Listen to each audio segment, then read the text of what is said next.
Hey guys, what's up? It's Charlie here, and today we're going to be looking at what if the world were 100 people. But before we get into it, why not subscribe and press the notification bell too. The first thing we should look at is nationality. If the world were only 100 people, where would those 100 people be from? Most people would be from Asia, that being 61 people. 13 people would be from Africa, 13 people would be from North and South America, 12 people would be from Europe, and only one person would be from Oceania. But how about age? If the world were shrunk down to 100 people, how old would those people be? It's impossible to break it down exactly age by age. But out of 100 people, 70 would be adults. And 30 of those 100 people in the world would be children. This is because in many parts of the world today we have a shrinking population. Certain areas are growing their population at crazy rates. But some areas have way too many old people compared to young people. So that's why if the world were 100 people, 70 of those people would be adults and 30 would be kids. Now, if the world were only 100 people, what gender would those people be? Well, most people would be women. 52 out of 100 people would be women and 48 would be men. That's because in the world there are actually slightly more women than men.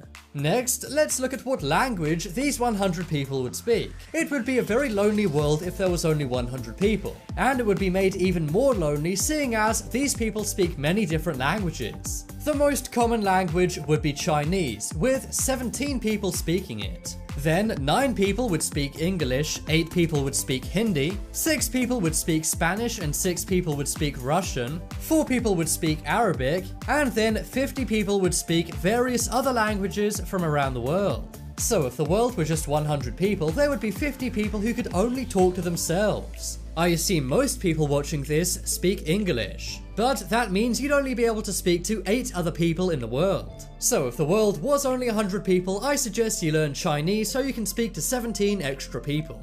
Next up, let's look at the literacy of our world if we were only 100 people. If the world were 100 people, 86 of those people would be able to read, but 14 of those people couldn't read. This really shows the inequality of our world. Just imagine if there was only 100 people and 14 couldn't read. It really doesn't seem right that all these people are unable to read when most other people are. But sadly, in the world we live in today, that is the case in various poor countries which don't have access to schools. Now let's look at the world's religions if we were only 100 people. Despite there only being 100 people in our fictional world, there's actually a lot of religions. The most common one is Christianity, where 33 people would be Christian. Then 24 people would be atheists or have another religion which I can't name on this video. Then 19 of those people would be Muslim, 13 would be Hindu and 6 would be Buddhist, and 5 people would believe there are spirits in all natures. This really shows how diverse our world is, even if it was just 100 people. Next, let's look at something more serious in our world of 100 people. That is, how much freedom do we have? In our world of 100 people, 52 of those people have freedom, but that means a whopping 48 people actually have no freedom. What I mean by this is that they can't speak freely without the fear of imprisonment or worse. This really shows how scary it can be in some countries for people simply to express themselves. Something you likely do on Twitter or in the coffee shop every day, some people can't do whatsoever without being imprisoned. Sadly, many countries around the world have very bad freedom of speech laws. Of course, it's good 52 people out of our 100 do have freedom, but seeing that nearly half of the people in our world have no freedom is a really scary fact about the world we live in today. Next, let's look at money. You often hear about how unequal our world is when it comes to money, but when you look at the world as only 100 people, this really visualizes it well. If the world were just 100 people, 6 of those people would own 59% of all the world's wealth. And amazingly, those people would all be from the USA. Then 74% of people would own 39% of all the wealth, and finally 20% of people would share only 2% of the world's wealth. This really shows how massively unfair the world is when it comes to money. A tiny amount of people have the biggest amount, then a large amount of people have the least amount. And then there's a big chunk of people just stuck in the middle. Now let's look at what you may be using currently, a computer. If you go into Starbucks, everyone seems to have a MacBook.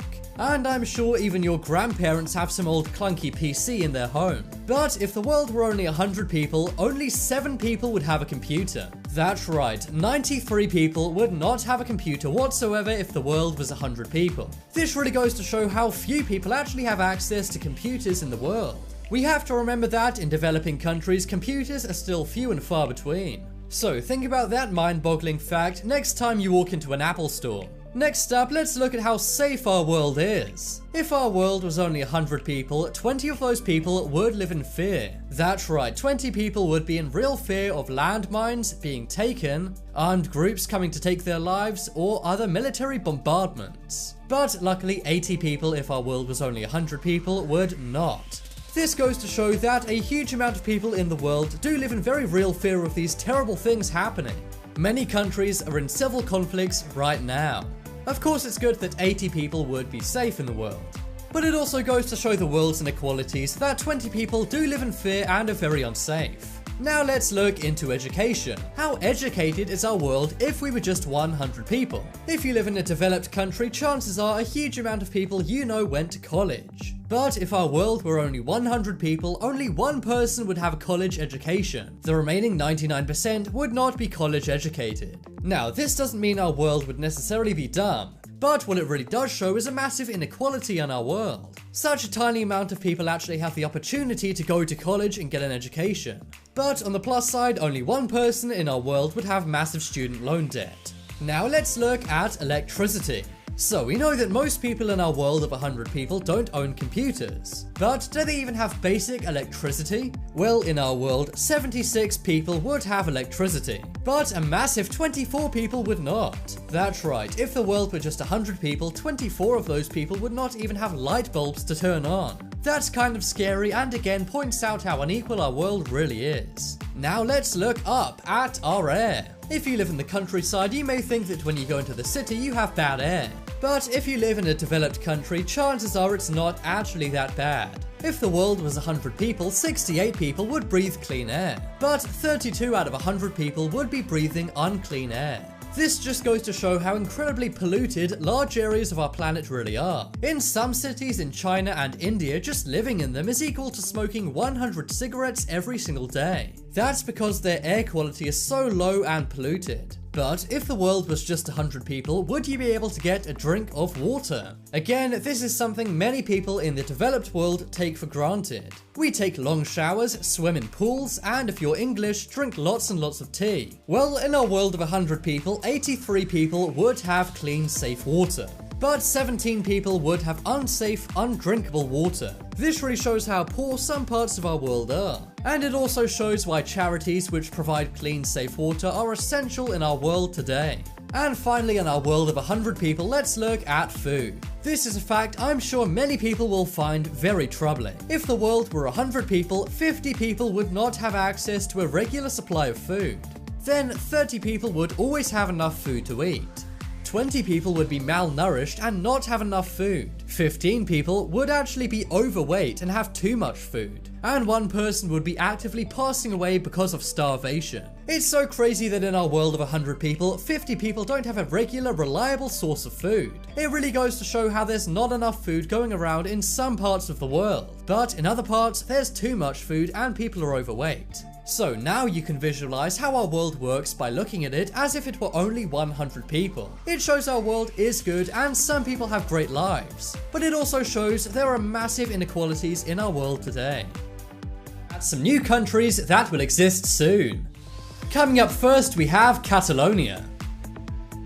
If you follow the news in Spain at all, you know that Catalonia is a big issue. Catalonia is a part of Spain, and it includes many big tourist locations, for example Barcelona. But many people in Catalonia want independence and have wanted it for a long time. During the Franco regime in Spain, Catalonians were subjected to very bad treatment. Franco did not want Catalan to be independent, and he also banned their language, Catalan. Catalonia is very different to the rest of Spain. For example, the corrida or bullfight does not exist in Catalonia. They also do not do flamenco dancing and other Spanish stereotypes. And what's more, children will likely speak Catalan instead of Spanish to begin with. Many say that within a few decades, the people of Catalan may break away from Spain and form their own sovereign country.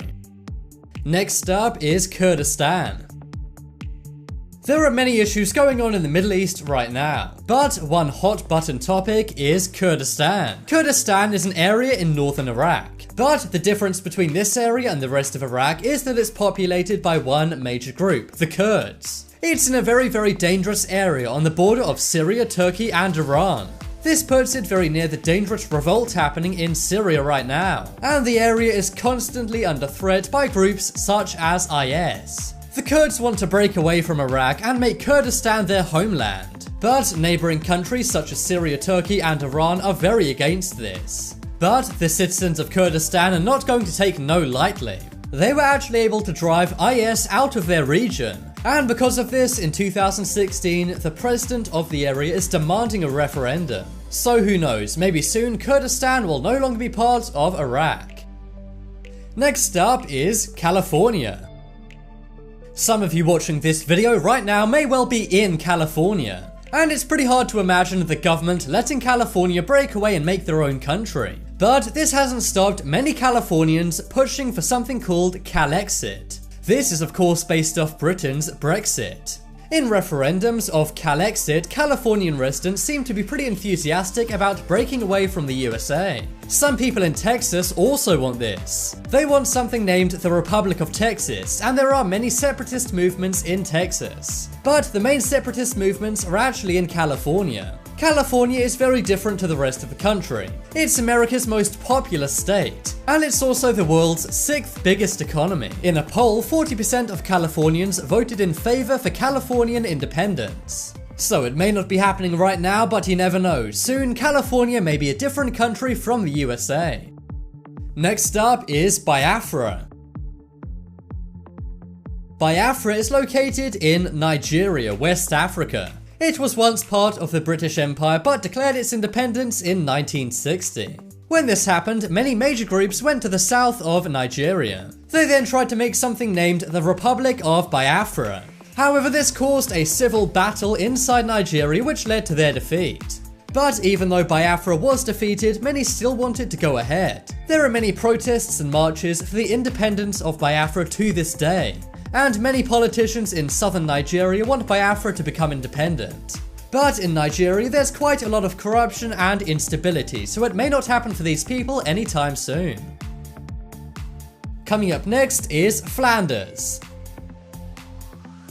This country may sound like Homer Simpson's next door neighbor, but it's actually an area between Belgium and the Netherlands. Right now it belongs to Belgium, and along with Flemish and Walloon, it's one of Belgium's 3 major regions. In the region, the main language is Dutch. But it's also very different from the rest of Belgium, and many people who live there wanted to become independent. Flanders is a very rich part of Belgium, and many of the residents don't like seeing their money spent on other regions. That's because the people in the other regions don't speak Dutch and have very different cultural customs. Many marches happen every year for independence of Flanders. So who knows, maybe one day Flanders will become independent of Belgium and form its own country. Next, let's look at East and West Libya. We all know that in 2011, the Prime Minister of Libya, Colonel Gaddafi, was taken out.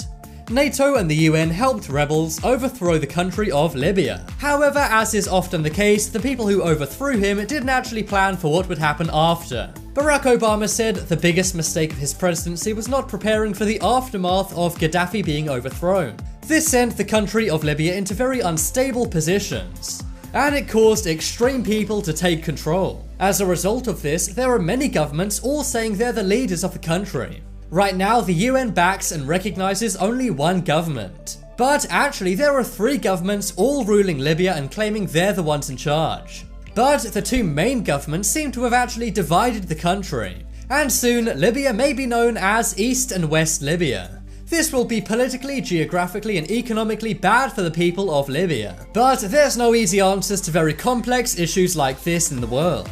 So we should really prepare to update our maps, as Libya may soon become East and West Libya. And finally, let's go somewhere a bit more relaxing, Hawaii. Hawaii is of course part of the USA, but it is not part of the mainland. Instead, it's an island. And many Hawaiians actually consider their island to be occupied by the United States. After all, Hawaii is almost halfway around the world from the United States mainland. Many people on the island want to make their own rules and have independent sovereignty. And much like with California and Texas, many people want succession. I'm not sure how Hawaii would actually go through with this, seeing as they don't have their own army. But who knows, maybe one day there will be some talk between the federal government and Hawaiian leaders to sort this out. Because Hawaii is so beautiful and a lovely place to go, I'm sure many Americans would be sad to see it go as a state. But that doesn't change the fact many native Hawaiians do actually want independence, as they consider their island to be occupied. What would happen if all of mankind lived in one city? City size.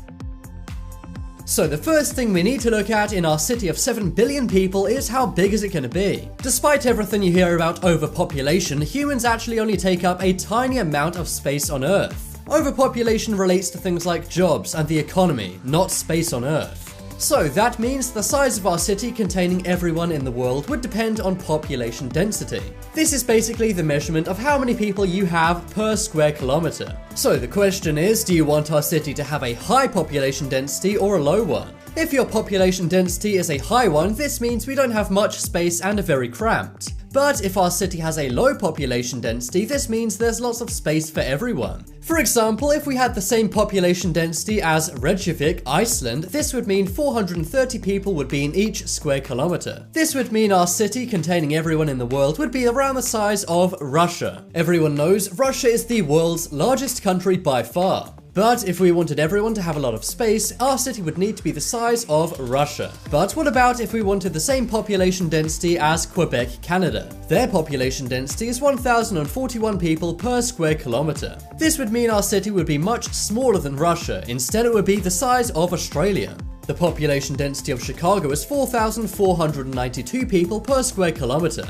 So if we wanted our city to have the same population density as Chicago, our city would need to be the size of Iran. Now, if we wanted quite a high population density where people in our city wouldn't have much space, we can use Singapore as an example. Singapore has one of the highest population densities out of any country on Earth. This is 7,473 persons per square kilometer. If we had this very cramped population density, our city would be the size of Egypt. Manhattan in New York City is also a very famous example of a densely populated area. Many people live in very high apartment blocks here, as there's not much space per person. The population density of Manhattan is 27,826 people per square kilometer. If our city containing all of mankind had this population density and we built very high, we could all fit into New Zealand. Another example of very high population density is Manila, Philippines. Here the population density is 43,079 people per square kilometer. This would mean our city containing 7.5 billion people would need to be the same size as Uruguay. But what if our city was as cramped as the slums of Davarai, India? Davarai is located in Mumbai. And there the population density is 277,150 people per square kilometer. This is because it's incredibly cramped and you often have many families living under the same roof. But if we didn't mind all living like this, then our city would fit into the size of Belgium. And now for the most extreme example. This is the place with the highest population density in the world. I'm talking about Kowloon, Hong Kong, which has the world's highest population density. This is around 1.4 million people per square kilometer. If our city also had this insanely cramped population density, it would fit into Palestine. So that's how big our city would have to be, depending on how much space we wanted everyone to have.